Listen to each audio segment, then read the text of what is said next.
तर राज्याच्या राजकारणातील सगळ्यात मोठी बातमी मुंबईच्या महापौरपदावरून ठाकरे आणि भाजपामध्ये पडद्यामागे बोलणी सुरू असल्याची राजकीय वर्तुळात चर्चा सुरू आहे। मुंबई महापालिकेमध्ये 2017 सालची भरपाई ठाकरे भाजपला करून देणार का असा सवाल आता उपस्थित होतोय। 2017 मध्ये ठाकरेंचा महापौर व्हावा म्हणून भाजपने माघार घेतली होती।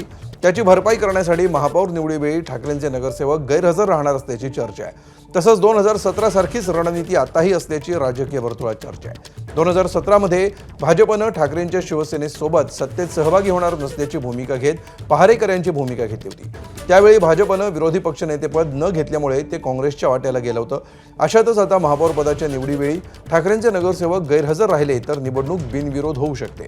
त्यामुळे आता भाजप आणि उद्धव ठाकरेंच्या अधिकृत भूमिकेकडे लक्ष असणार आहे।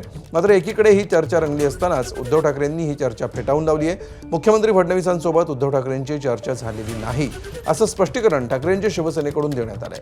तर सूत्रांच्या हवाल्याने चाललेल्या बातम्यांवर विश्वास नाही असं खासदार संजय राऊतांनीही म्हटलंय।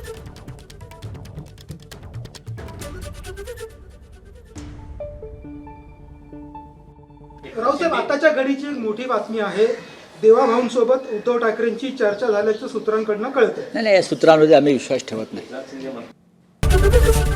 एबीपी माझा, उघडा डोळे बघा नीट।